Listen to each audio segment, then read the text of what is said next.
Muchas gracias. Es un placer estar en el Congreso Nacional de Medicina Perinatal, específicamente en la revisión de esta patología que es para nosotros frecuente asociado a los trastornos hipertensivos. Bueno, con respecto a la insuficiencia renal aguda, podemos decir que en el embarazo se presenta como una declinación abrupta en la función renal que se manifiesta clínicamente como un incremento agudo y reversible en los productos nitrogenados como el BUN y la creatinina. Puede presentarse desde cambios muy leves hasta cambios severos que pueden llevar a una terapia de reemplazo renal en casos muy agudos. Según la clasificación, encontramos que hay una etapa de riesgo donde tenemos una disminución en la tasa de filtración glomerular de más del 25%, con un aumento en la creatinina de 1.5. El gasto urinario va a estar disminuido en menos de 0.5 cc por kilo por hora en las primeras 6 horas. Cuando pasamos al periodo de injuria, nos referimos a una disminución en la tasa de filtración glomerular de más del 50%, con un aumento en la creatinina por 2 y un gasto urinario menor de 0.5 cc por kilo por hora por 12 horas. Y ya podemos decir que la paciente se encuentra en un periodo muy crítico, en una etapa de falla, cuando encontramos una paciente con una disminución de tasa de filtración glomerular de más del 75%, con un aumento en la creatinina por 3 y un gasto urinario de menos de 0.3 cc por kilo por hora durante 24 horas o anuria por 12 horas. Esta etapa tiene una alta sensibilidad y viene un periodo posterior que es cuando encontramos una falla renal aguda persistente con una pérdida completa en la función renal por más de 4 horas y por último la enfermedad renal en estadio final cuando ya se prolonga este proceso por más de 4 meses que nos va a dar una alta especificidad. Podemos decir que la insuficiencia renal aguda en el embarazo ha disminuido progresivamente, afortunadamente. Hace unos 30 a 50 años se decía que se presentaba 1 por cada 3.000 embarazos. ¿Cuál era el motivo de esto? Que se presentaban muchos abortos sépticos ilegales y esto aumentaba los eventos de sepsis obstétrica y de allí la insuficiencia renal aguda. Al disminuir el aborto séptico ilegal, al mejorar el control prenatal y al hacer una prevención primaria y secundaria en patologías como la hipertensión crónica y la preeclampsia, con el advenimiento de terapias como el ácido acetil salicílico y el calcio, nos ha permitido disminuir la insuficiencia renal aguda a 1 por cada 15.000 embarazos. Encontramos que en el embarazo se van a dar ciertos cambios, va a haber un incremento en el gasto cardíaco, esto va a llevar a un incremento en el flujo plasmático renal y esto a su vez un aumento en la tasa de filtración glomerular. Nos va a llevar a un incremento en el volumen intravascular con una reducción en la excreción renal de calcio y un incremento en la hormona antidiurética, y renina, angiotensina, aldosterona, lo que conlleva a una resistencia del músculo liso vascular. Pero también tenemos efecto vasodilatador a nivel aferente y eferente que está mediado por la relaxina y el óxido nitroso y esto nos permite un incremento del flujo sanguíneo glomerular. Además, en el embarazo hay que tener en cuenta que hay una pielectasia fisiológica que está siendo dada por una relajación del músculo liso y esto está dado por los aumentos en los niveles de progesterona.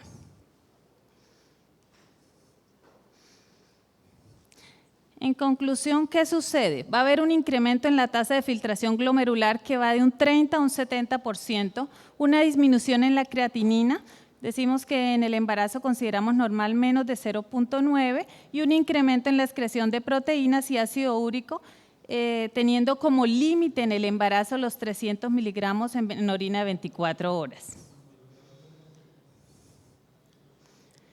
Dentro de los cambios que les refería, entonces vamos a tener un aumento en el flujo plasmático renal. Miremos el cambio, una paciente antes del embarazo, en primer trimestre prácticamente se duplica, solo primer trimestre, y este va aumentando progresivamente. La tasa de filtración glomerular antes del embarazo, cómo se aumenta progresivamente, casi se duplica hasta un 70%. Los niveles de creatinina van disminuyendo progresivamente, los niveles de urea en plasma igual. Acá tenemos un esquema donde podemos, evaluar, ver cómo se dan los cambios en el embarazo. La mayor dilatación de la pelvis renal, como les decía, por relajación del músculo liso a nivel de todo lo que corresponde a la pelvis y ureter, además de la compresión uterina, porque el útero va a tener una dextrorrotación que favorece los procesos obstructivos a nivel del riñón derecho. Vamos a encontrar que a nivel endocrino va a haber un aumento en la renina, en la eritroproyectina y un aumento en la activación de la vitamina D. A nivel tubular va a haber un aumento en la glucosuria, en la bicarbonaturia, un aumento en la calciuria y una disminución en la osmolalidad plasmática. A nivel hemodinámico, como les había dicho, al aumentar el flujo plasmático renal, pues esto va a conllevar a un aumento también en la proteinuria, en la tasa de filtración glomerular y puede llegar a aumentar el tamaño del riñón con todos estos cambios durante el embarazo hasta 1 centímetro. Desde muy temprano en el embarazo podemos ver estos cambios y el punto máximo lo encontramos finalizando el segundo trimestre. En el Task Force de hipertensión en el embarazo definen como una paciente que está ingresando en una etapa de insuficiencia renal aguda cuando los niveles de creatinina en la paciente embarazada están por encima de 1.1 miligramos por decilitro o 2 veces la concentración que ella venía presentando previamente cuando se encontraba sana. Además, la presencia de proteinuria en orina de 24 horas mayor de 300 miligramos por decilitro y la relación de proteína en orina y proteína en sangre mayor de 0.3. Con respecto a la etiología, tenemos una etiología típica y la etiología que se relaciona con el embarazo. Obviamente, en nuestras pacientes pues predomina más la etiología que se relaciona con el embarazo, principalmente la preeclampsia es el factor disparador. Pero tenemos otras etiologías como el aborto séptico que afortunadamente, como les decía antes, es cada vez más esporádico, pero otra de las causas importantes es la urosepsis, y estos dos se consideran como de inicio temprano en el embarazo y ya más tardíamente entonces encontramos la preeclampsia y el abrupcio y la hemorragia obstétrica, siendo la preeclampsia que termina desencadenando insuficiencia renal aguda la que está asociada a abrupcio y a HELP, no la preeclampsia severa sin estas dos complicaciones. Y causas, etiologías típicas, la diabetes no controlada, diabetes pregestacional no controlada, hipertensión crónica no controlada y patología inmunológica como el lupus.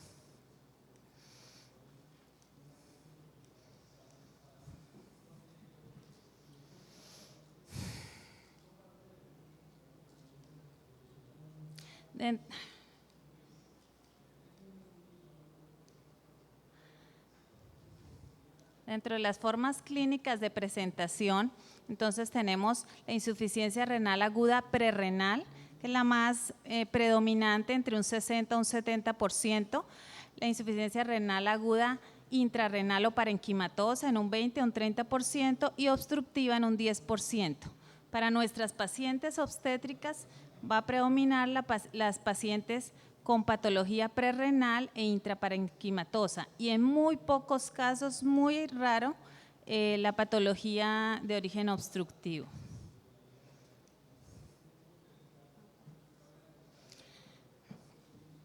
A nivel prerrenal encontramos que las causas que predominan son la hemorragia obstétrica, La hipovolemia secundaria, también hemorragia obstétrica no corregida rápidamente, la preeclampsia y la deshidratación. También tenemos el uso de diuréticos, episodios diarreicos severos, el uso de AINES y el shock y sepsis. Bueno, perdón, acá hay un error de la diapositiva. No, el uso de AINES está acá. El uso de AINES es renal, fue un error en la diapositiva. Les pido disculpas.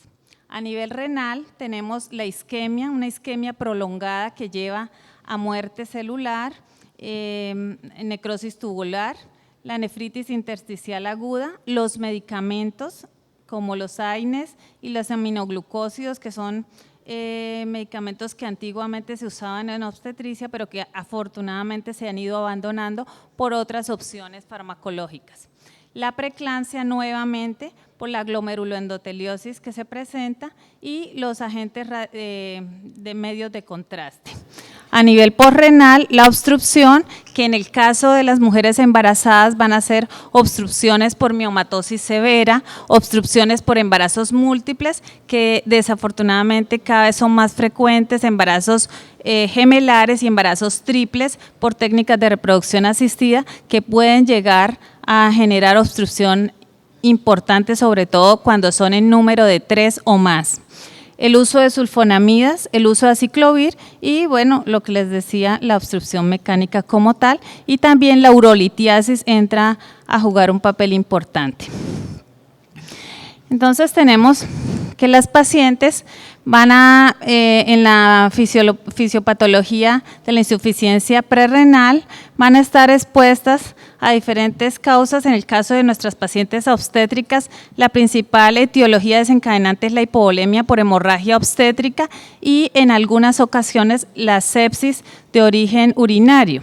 Esto va a reducir el volumen sanguíneo efectivo y esto va a generar una activación de los vasoreceptores que va a conllevar a la activación de la renina-angiotensina-aldosterona y a la disminución, la liberación de vasopresina y la activación del sistema nervioso simpático. Esto como tal, todos estos son activadores del sistema vasoconstrictor y esto conlleva a una disminución en el flujo sanguíneo renal y por ende una mayor retención de sodio y agua y una falla prerrenal. Entonces nuevamente la hipoperfusión, la activación de los vasoreceptores, estos van a llevar a la activación de la renina-angiotensina-aldosterona y todo lo que conlleva al mecanismo vasoconstrictor. Va a haber un aumento en la reabsorción de sodio y agua. Esto hace que la orina se haga una orina concentrada. Va a haber una mayor concentración de sodio y vamos a encontrar un aumento en la reabsorción de urea. Esto que conlleva una disociación en la relación urea-creatinina que va a ser mayor de 20 y este es uno de los marcadores de insuficiencia renal aguda prerrenal. En la insuficiencia renal aguda intrarrenal encontramos que en la embarazada la sepsis por Escherichia coli y Clostridium perfringens, que están asociados al aborto séptico, era uno de los desencadenantes. La hipoperfusión prolongada va a generar una necrosis tubular aguda, es otra de las causas. Los tóxicos como aminoglucósidos, betalactámicos, AINES y los medios de contraste. Y la preeclampsia como tal en el 1 al 2% con glomeruloendoteliosis severa.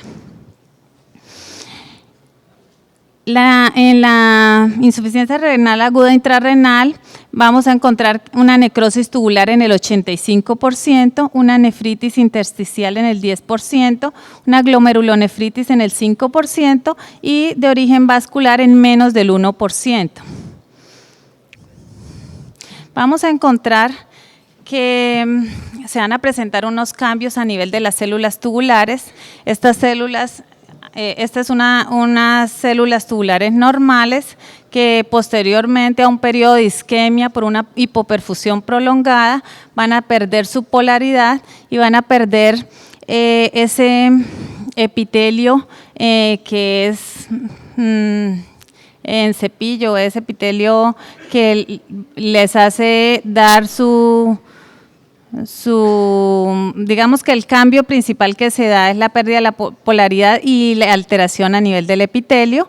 Posteriormente mueren las células y todas estas células pasan a ser un residuo a nivel tubular y ya luego se complica esta situación con un fenómeno obstructivo tubular que hace exacerbar la patología y aumentar la necrosis y se va a generar un aumento en la diferenciación córtico-medular y bueno, nuevamente cuando se reactivan los factores de crecimiento y hay una reperfusión, pues si se hace esta reperfusión en menos de 10 días y la paciente se le hace el manejo adecuado, se puede esperar que en 10 días la paciente, si se hace el manejo óptimo, rápido, pueda volver a estar en una condición de recuperación. Entonces aquí tenemos la paciente que se expone a su epitelio cuando se expone a un periodo de hipovolemia con una falla prerrenal que se prolonga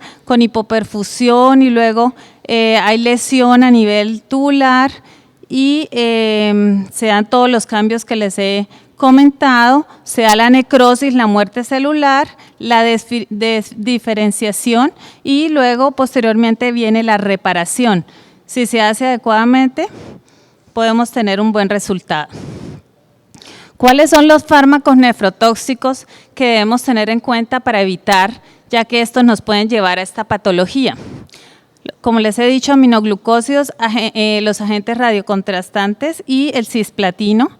Dentro de los tóxicos, la cocaína, el etanol, la lovastatina y el uso de aciclovir, sulfonamidas y el metotrexate. Estos nos pueden llevar, los aminoglucósidos, a una toxicidad tubular directa, la cocaína y el etanol, los tóxicos, a una toxicidad tubular inducida por pigmentos del grupo M, y el aciclovir y las sulfonamidas y el metotrexate a una obstrucción intratubular por precipitación del agente como mecanismo.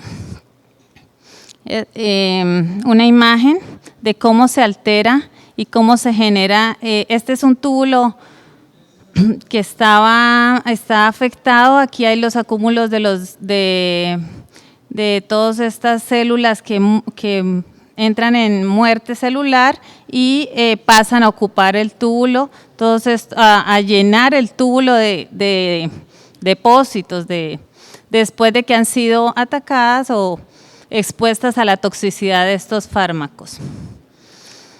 Tenemos que la glomerulonefritis, como habíamos dicho, en un 5% puede ser primaria o secundaria y es una lesión de tipo inmunológico. Es importante tener en cuenta porque las pacientes obstétricas que nosotros vemos, algunas tienen como patología pregestacional el lupus eritematoso sistémico. Entonces, debemos tener en cuenta y en el embarazo se puede presentar el brote lúpico como tal, el flare lúpico, que algunas veces es difícil de diferenciar de la preeclampsia.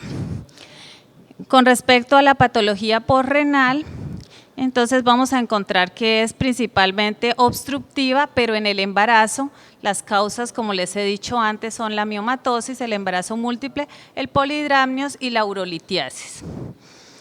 ¿Cómo lo diagnosticamos? Pacientes con oliguria con gasto urinario menor de 0.5 cc por kilo por hora, lo debemos sospechar. Alteraciones en la creatinina, ya hemos dicho, mayor de 1.1 o 2 veces el valor que manejaba la paciente previamente. Y la evaluación de la creatinuria en orina 24 horas, electrolitos en orina y el cálculo del FENA, que va a ser sodio urinario dividido entre el sodio plasmático. Esto lo dividimos entre creatinina urinaria sobre creatinina plasmática por 100. Entonces, ¿cómo son las pruebas de laboratorio para que nos orienten si la insuficiencia renal aguda que está presentando la paciente es prerrenal o intrarrenal?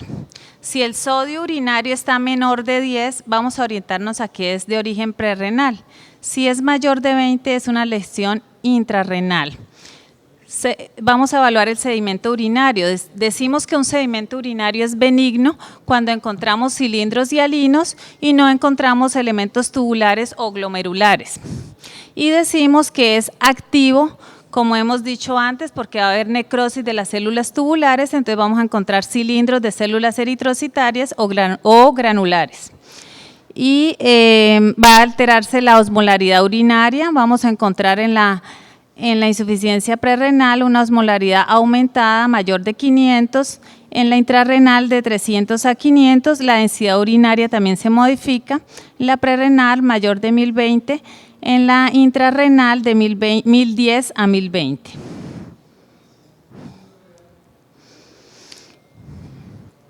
¿Cuáles son las causas de insuficiencia renal aguda en el embarazo? Ya lo hemos dicho a través de la conferencia, pero vamos a precisar. Las más comunes, la hemorragia posparto, la hemorragia intraparto y la preeclampsia severa. Y preeclampsia severa con HELP o con abrupcio. Y de presentación ocasional, el shock séptico, la hiperemesis gravídica con deshidratación severa, medicamentos nefrotóxicos, embolismo del líquido amniótico, el síndrome hemolítico urémico, la púrpura trombocitopénica trombótica, el hígado graso del embarazo, la uropatía obstructiva y la oliguria posoperatoria. Entonces, con respecto a la preeclampsia, encontramos que es, como ya todos lo sabemos, una enfermedad sistémica que se caracteriza por una disfunción endotelial. El 5 al 10% de las pacientes con preeclampsia severa van a presentar insuficiencia renal aguda. Pocas veces estas pacientes van a llegar a tener requerimiento de diálisis si se hace una intervención adecuada. Las pacientes que van a terminar presentando esta patología son las que cursan, como les he dicho, con síndrome de HELP y abrupcio, y entre el 2 al 3% de las pacientes que hacen insuficiencia renal aguda debemos investigar porque ellas tienen enfermedad renal de base, nefritis lúpica, hipertensiva o diabética. El 20% de las pacientes obstétricas que hacen insuficiencia renal aguda se van a complicar con insuficiencia renal crónica, que ya es un daño que no tiene pues reversa, y la oliguria debe ser un signo muy importante, sobre todo en los posoperatorios de cesáreas, de pacientes cesáreas de emergencia por preeclampsia severa, porque esto nos manifiesta que hay una disminución del volumen intravascular y nos puede indicar que hay una lesión prerrenal. Está también asociado a vasoespasmo arteriolar aferente y a una disfunción miocárdica. Recordemos que las pacientes con preeclampsia severa pueden hasta el 14% tener una disfunción ventricular izquierda. ¿Y qué debemos hacer? Un restablecimiento del volumen intravascular, una monitorización hemodinámica continua. Estas pacientes van a requerir una monitorización hemodinámica invasiva con un reemplazo muy rápido de las pérdidas sanguíneas. Recordemos que es hipovolemia la causa desencadenante. Si hacemos reemplazo de las pérdidas sanguíneas, vamos a corregir rápidamente esto. ¿Qué puede presentarse en la monitorización invasiva de estas pacientes? Entonces, para poder reanimar a estas pacientes necesariamente tienen que estar con monitorización invasiva y evaluar la presión de capilar a nivel de la arteria pulmonar y la resistencia vascular sistémica. Podemos encontrar tres cosas: que tenga baja la presión capilar pulmonar y alta la resistencia vascular sistémica. Esa paciente es candidata para que hagamos reanimación con líquidos endovenosos, 250 mililitros por hora, hasta que llevemos la presión capilar pulmonar entre 10 y 12 milímetros de mercurio. Es importante que en esta paciente tengamos en cuenta que cuando hacemos esta reanimación con líquidos va a haber una disminución en la resistencia vascular sistémica, y si nosotros estamos usando hipotensores vasodilatadores, pues se va a exacerbar esta situación. La otra situación es que tenga una presión capilar pulmonar normal o elevada con una resistencia vascular sistémica normal.